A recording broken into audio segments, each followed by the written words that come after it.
Assalamualaikum warahmatullahi wabarakatuh.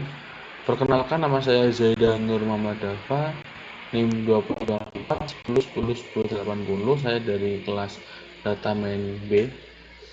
Pada kesempatan kali ini saya akan menjelaskan tugas pada modul ke-7 kalau nggak salah mengenai K-means clustering.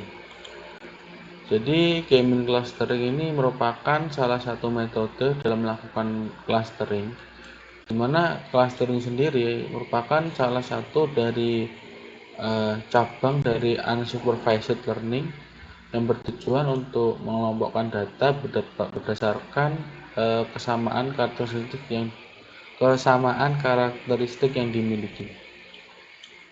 Jadi data-data nanti akan dikelompokkan ke dalam kelas-kelas tertentu berdasarkan tingkat kemiripan antar datanya. Selanjutnya langsung saja menuju ke codingan saya.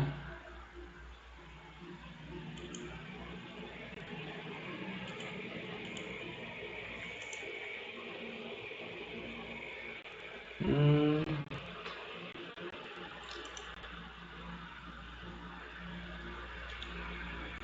Baiklah. Untuk yang pertama ini pip install Swordfish. Di sini jika ingin menggunakan uh, library Swordfish, maka kita perlu menginstal manual dulu karena di Google Colab ini belum tersedia. Selanjutnya ini saya melakukan impor kepada library serta modul yang dibutuhkan, yaitu saya membutuhkan K-means dari library scalar modul cluster, kemudian saya membutuhkan modul pandas. Setelah itu saya membutuhkan min-max scalar dari scalar dari modul processingnya. Kemudian saya membutuhkan pyplot dari matplotlib. Kemudian saya juga membutuhkan cburn ini nanti untuk melakukan heatmap. Kemudian ini saya mengimpor matplotlib inline. Kemudian saya membutuhkan colet score untuk melakukan scoring dari scalar. Kemudian saya membutuhkan PCA untuk melakukan analisis PCA untuk mereduksi fitur-fitur dari fitur-fitur dari dataset nanti untuk ditampilkan. Di sini saya membutuhkan iter tool bawaan dari Python. Dari modul iter tool saya membutuhkan combination.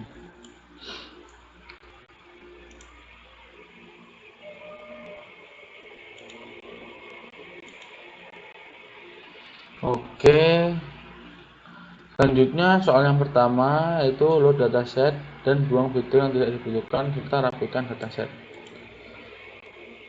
Yang pertama di sini kita akan menggunakan sebuah dataset bernama mallcustomer.csv. Kita melihat datanya menggunakan pandas.csv. Kalau kita lihat untuk 5 data pertamanya yaitu berisikan ternyata dataset ini berisikan customer ID, genre, age, annual income, key dollar, kemudian spending score, span sampai 100. Jadi dia merupakan data-data atau fitur yang ada dalam dataset. Kemudian untuk soal yang kedua, cek tipe data pada masing-masing fitur dan encoding bila diperlukan. Di sini saya menggunakan perintah df.dtypes, di mana ini akan menampilkan tipe data pada masing-masing fitur.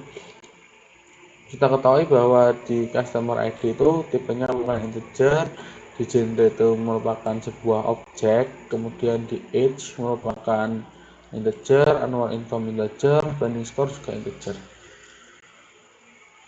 Kemudian saya melakukan describe untuk melihat informasi dari masing-masing fitur yang ada. Setelah itu saya melakukan encoding karena di sini untuk genre ini female dan male, saya ingin mengubah untuk yang male-nya ini menjadi 0, yang female-nya 1, supaya nanti bisa gampang untuk melakukan analisa.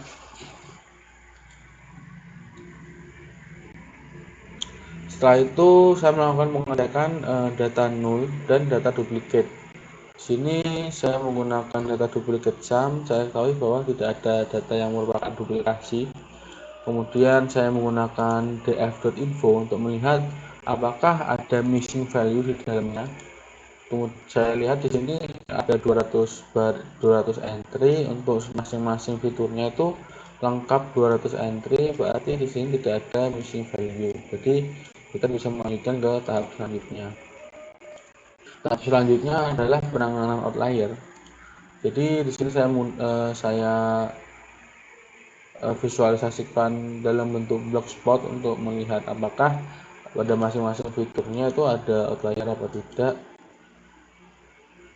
Setelah dianalisis ternyata pada salah satu fitur yaitu annual income itu ada salah satu outlier. Jadi mungkin kita bisa bersihkan saja outlier ini menggunakan EGR.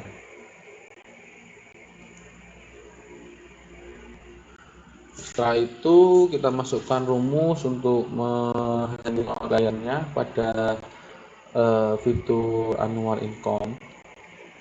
Selanjutnya kita lihat lagi setelah tadi kita tangani outliernya apakah ada outlier lagi. Ternyata udah tidak ada outlier lagi. Selanjutnya kita melihat korelasi antar fiturnya menggunakan heatmap. Di sini kita ambil korelasinya, saya visualisasikan ke dalam sebuah heatmap. Di heatmap ini kita ketahui bahwa si gender dengan spending score ini memiliki korelasi yang cukup tinggi yaitu 0,06. Kemudian untuk customer ID dengan annual income 0,98. Nah, mungkin ini datanya udah diurutkan berdasarkan annual income-nya mungkin ya.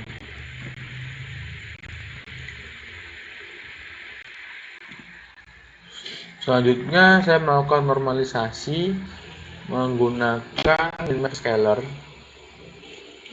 Jadi untuk beberapa fiturnya saya melakukan scaling, yaitu pada annual income, kemudian pada age, serta pada spending score.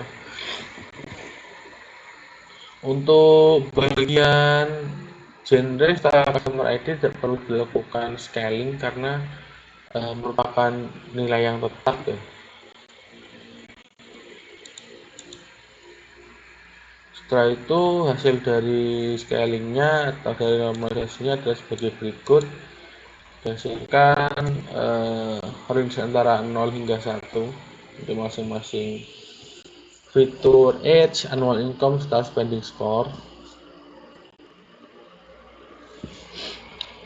Selanjutnya di sini saya memvisualisasikan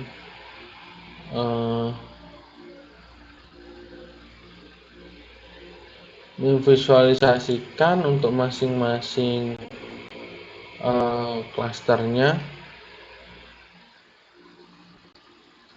Ya, di sini saya menggunakan scatter plot untuk memvisualisasikan klaster dari kombinasi antara dua fitur. Jadi saya di sini menggunakan menggunakan I for I in combination fitur. Jadi saya mengelompokkan antara dua fitur itu. Kemudian saya lihat pada scatter plotnya untuk masing-masing fiturnya di sini. Jadi di sini ada customer ID dengan genre, kemudian ada age dengan customer ID, kemudian ada annual income dengan customer ID. Jadi kita bisa lihat di sini bahwa sepertinya datanya sudah diurutkan dari customer ID yang annual income-nya lebih rendah ya ke lebih tinggi, jadi ini naik seperti ini datanya.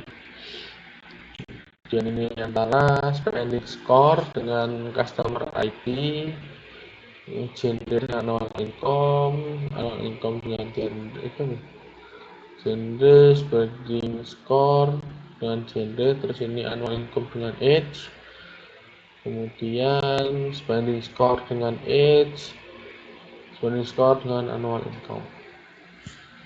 Selanjutnya di sini saya membuat sebuah fungsi untuk melakukan clustering K-mean. Di sini saya mendefinisikan 3 parameter atau argumen pada K-mean ini. Saya akan meminta n ini dimana banyaknya cluster yang ingin kita tetapkan, terus x ini ya nilai x-nya, y-nya ini nilai y-nya. Di sini pada soal kita diminta untuk melakukan clustering terhadap fitur annual income dengan fitur spending score. Di sini saya pertama definisikan data frame-nya yang ingin digunakan. Kemudian saya memanggil K-means dengan clustering n. Ini nanti akan diganti dengan jumlah clustering yang ingin kita lakukan.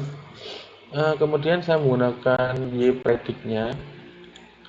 Kemudian saya scatter dengan data x, data y-nya, kemudian dengan c-nya itu targetnya itu y predict. Kemudian untuk selanjutnya saya ambil centroidnya pada masing-masing cluster yang sudah dihasilkan. Kemudian saya bedakan untuk centroidnya itu saya beri warna merah serta markernya itu saya beri bintang. Selanjutnya untuk titelnya itu saya beri jumlah cluster berdasarkan jumlah cluster. Place-nya itu berdasarkan ini annual income berarti ya, berdasarkan fiturnya, belinya juga berdasarkan fiturnya juga. Kemudian saya tampilkan. Jadi untuk pada soal di sini kita diminta untuk mengklasterkan berdasarkan 3, 4, dan 5 klaster. Sehingga saya di sini perlu membuat sebuah fungsi supaya pekerjaan kita lebih cepat.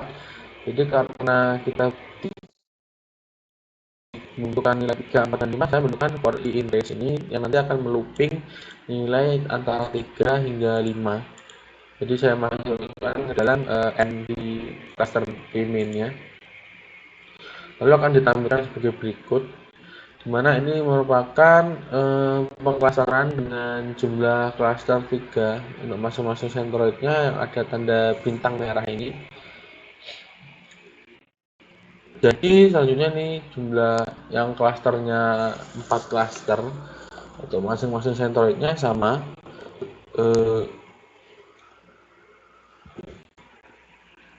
yang bintang merah ini. Kemudian ini yang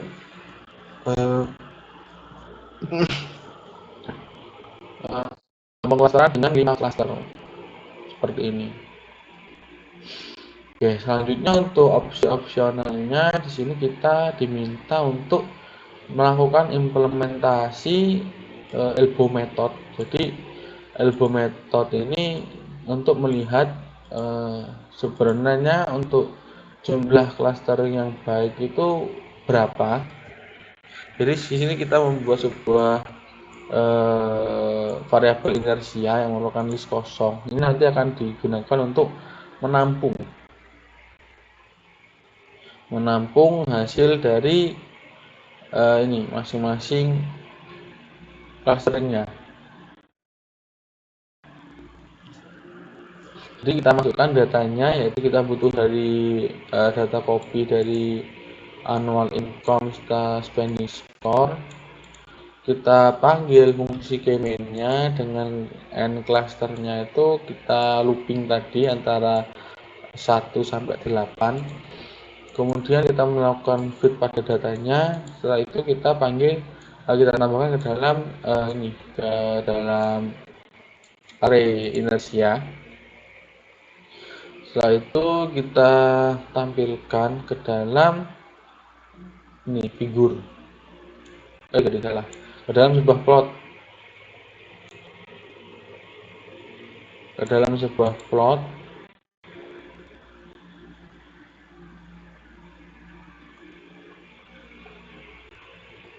Lalu kita bisa lihat hasil dari analisa secara egometriknya seperti ini.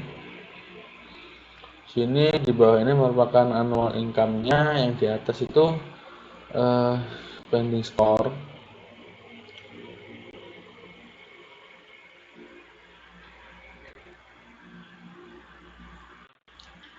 Dan selanjutnya kita diminta untuk melakukan clustering atau melakukan analisis menggunakan PCA, dimana kita membutuhkan suatu model atau suatu library PCA dari Escalern, kalau nggak salah namanya ya, apa dah? Ya, dari Escalern kita membutuhkan PCA. PCA ini nantinya dimaksudkan untuk melakukan reduksi terhadap jumlah fitur. Jadi tadi kan di dalam dataset ini kita memiliki 4 fitur kalau nggak salah. 1, 2, 3, 4 ya. Di sini kita memiliki 4 fitur, di mana dengan PCA ini kita bisa melakukan reduksi terhadap fiturnya. Jadi di sini kita ingin reduksinya hanya jadi 2 fitur. Jadi si PCA ini nanti akan melakukan membuat sebuah apa ya, sudut pandang ulang gitu loh. Mereka sudut pandang dari 4 fitur itu jadi 2 fitur. Lalu kemudian ditampilkan dalam sebuah ini scatter plot.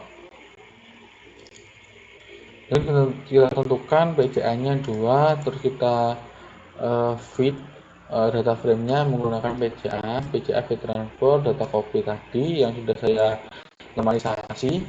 Kemudian kita lakukan scatter. Ini scatternya belum di cluster ya. Nah, setelah di clusterkan, maka hasilnya akan nampak seperti ini. Jadi 2 dimensi.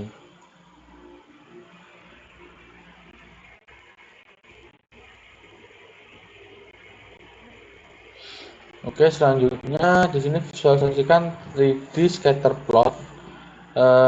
Setelah di clustering, kita di sini juga menggunakan PCA, cuma PCA-nya 3, di mana nanti dia akan menampilkan sebagai 3 dimensi. Kemudian kita clusterkan seperti biasa menggunakan K-means, n clusternya kita gunakan 4. Kemudian kita fit predict dulu, kemudian kita buat 3D scatternya, kita buat 3D projection-nya, kemudian kita masukkan ke dalam ini scatter 3D data-datanya, lalu kita tambahkan juga centroid-nya ke dalam scatter 3D tadi. Setelah itu kita tambahkan title serta XYZ labelnya, kemudian kita tampilkan, maka kurang lebih hasilnya akan seperti ini. Ini merupakan hasil visualisasi 3 dimensi dari data apa tadi, dari apa namanya, dari dataset mall customer. Kemudian di sini juga penggambaran 3D yang lain. Ini sebenarnya mirip sebelumnya, cuma caranya juga hampir sama. Hanya saja di sini kita menggunakan modul yang berbeda sehingga lebih interaktif untuk melihat datanya. Sekian penjelasan mengenai modul K-means clustering dari saya. Kurang lebihnya mohon maaf. Wassalamualaikum warahmatullahi wabarakatuh.